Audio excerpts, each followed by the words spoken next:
নমস্কার বন্ধুরা, আমি প্রিয়াঙ্কা। আমি একজন আইটি সিআরপি। আমরা আইটি সিআরপি হিসেবে যারা কাজ করছি, প্রায় এটা 2023 সালে নিয়োগটা হয়েছে। আর আমি এই আইটি সিআরপির সঙ্গে যুক্ত আছি 2024 সাল থেকে। আজ 2026। আমরা ঠিকঠাক কোনো বেতন পাই না। আমি পাইনি কোনো বেতন ঠিকঠাকভাবে, ঠিকঠাক কোনো কাজ হয় না। তো এই নিয়ে আজকে একটা আন্দোলন ছিল আমাদের, যেখানে এসসি, সিএসপি অর্থাৎ সমবায়ের সঙ্গে যারা যুক্ত রয়েছে তারা প্রত্যেকেই আন্দোলনে, প্রায় কম বেশি সবাই যুক্ত যারা রয়েছে তারা এই আন্দোলনে প্রত্যেকেই গেছে। আর এই আন্দোলনটা হয়েছে শিয়ালদা মেট্রো স্টেশন থেকে শুরু করে ধর্মতলা মেট্রো স্টেশন পর্যন্ত। এই আন্দোলনে আমাদের মুখ্য যে কথাগুলো ছিল সেগুলো ছিল যাতে আমাদের একটা স্থায়ীকরণ হয়, কিছু একটা মাইনে হয়। কারণ বিনা পারিশ্রমিকে কাজ তো মানুষ আর কদিন আমরা আর করবো। তো এই নিয়ে একটা আন্দোলন হয়েছে। এখানে আমাদের ওয়েস্ট বাংলার প্রত্যেকটা জেলা থেকে সব CSP, SC coordinator, IT CRP এরা সব এখানে যুক্ত হয়েছে। তো চলো দেখা যাক। আমি ভিডিও করেছি কিছুটা করে, কারণ অত ভিড়ের মধ্যে ভিডিওটা করা যাচ্ছিল না।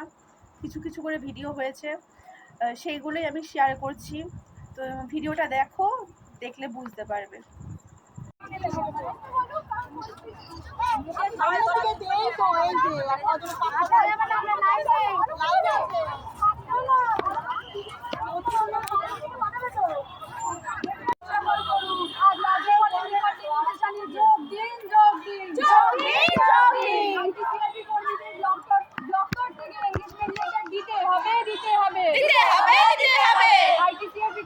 পরিচয়পত্র ও 60 বছর পর্যন্ত কাজের সরাসরি স্বীকৃতি দিতে হবে।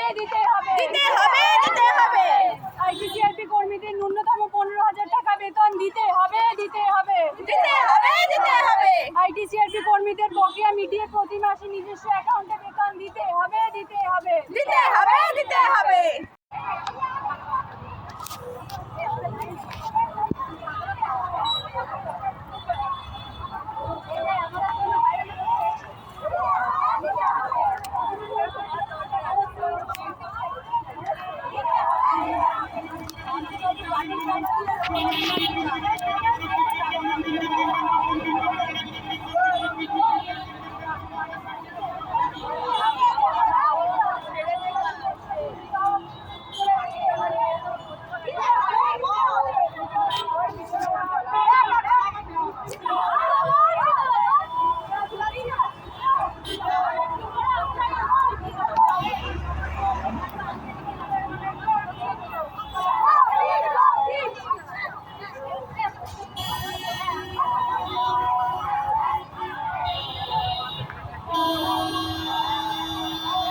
শুরু করো।